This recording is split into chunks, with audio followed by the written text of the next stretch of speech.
In the 9 years since FNAF has come around, William Afton has been at the center of the mystery.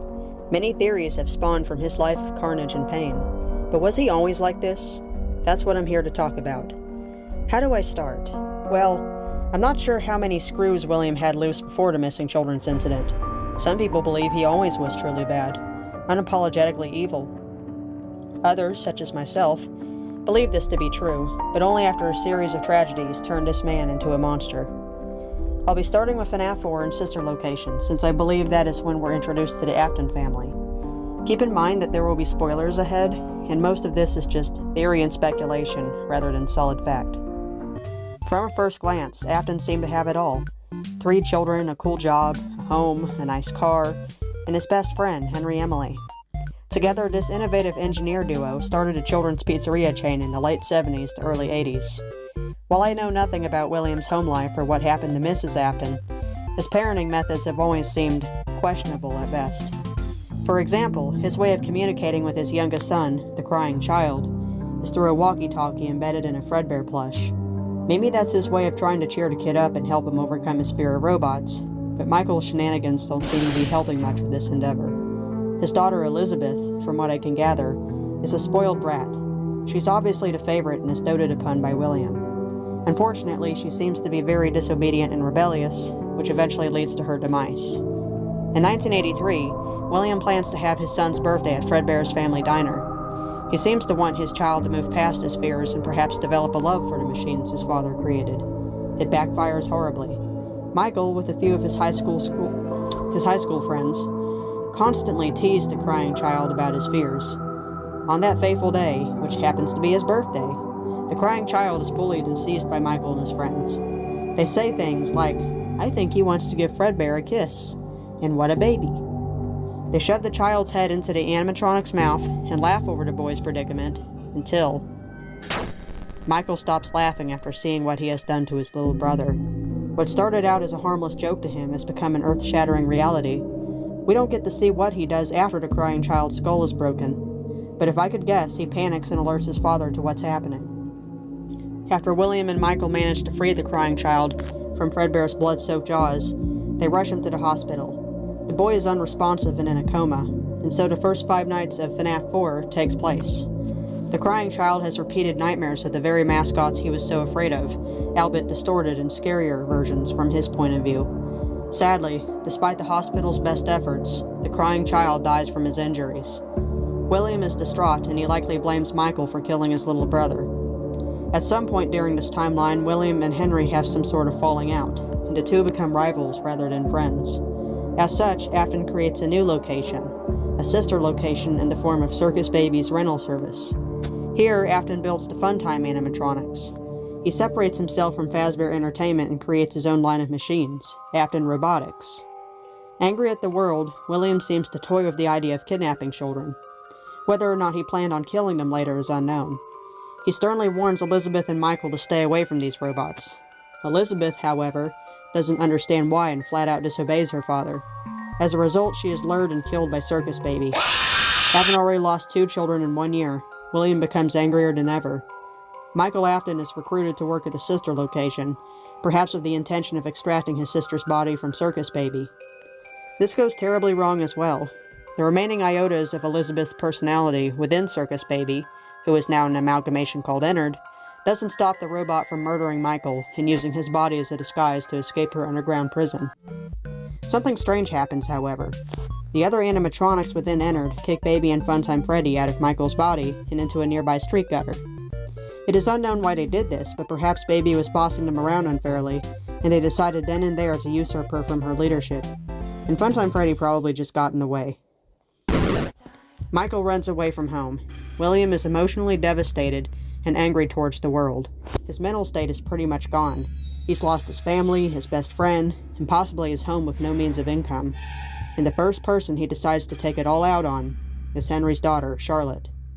After brutally murdering her in a back alley, he hides her corpse inside the Marionette, a new creation at Fredbear's family diner, now rebranded as Freddy Fazbear's Pizza. The gravity of what he has done doesn't seem to affect William. If anything, it seems to give him an adrenaline rush, and perhaps, in his ruined mind, new purpose. It isn't fair that I can't hug or kiss or play with my children anymore. Never again will I tuck them into bed, or watch them grow up, or be able to tell them how much I love them. So why should everyone else?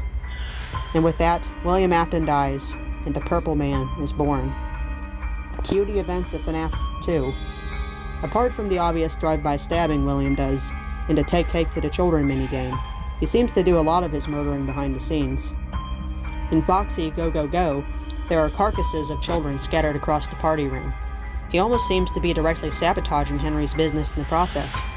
The missing children's incident seems to have taken place around this time as well. At some point, William dresses up as Spring Bonnie and lures 5 children backstage, where he then brutally murders them. Things can get a little disorienting at this point.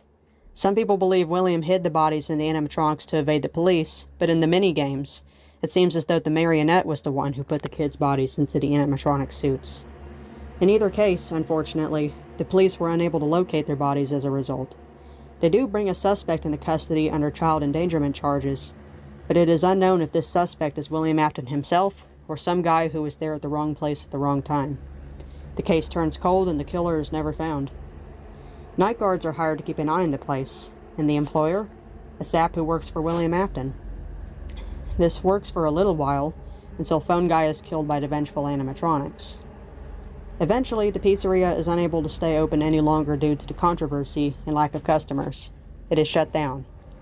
Sometime afterwards, William returns to the pizzeria to destroy the animatronics. Maybe he thought that was his way of disposing of any lingering evidence tying him to the murders. As it is with any member of the Afton family, this results in another backfire. The souls of the children confront William, who, as a desperate last resort, runs to the spring-lock suit and puts it on. If you know anything about spring locks in the FNAF universe, they are notorious for being extremely faulty. Hence the reason why spring-lock suits were discontinued by Fazbear Entertainment. You'd think someone like William would know this. After all, he used to work alongside Henry on these sorts of things. Maybe in his hurry to put on the suit, he wasn't thinking clearly. But due to the age and moisture on the spring locks, they trip. William Afton suffers perhaps the most painful, prolonged, and excruciating death in FNAF. As he lies there, drowning in his own blood, the souls of the children seem to remain trapped within the confines of the pizzeria. 30 years later, Fazbear's Fright opens for business. Whoever is in charge of Fazbear Entertainment at this time seems to be trying to discredit everything that has happened in the past. I doubt Henry would do such a thing. It is unknown which ending is canon in FNAF 3.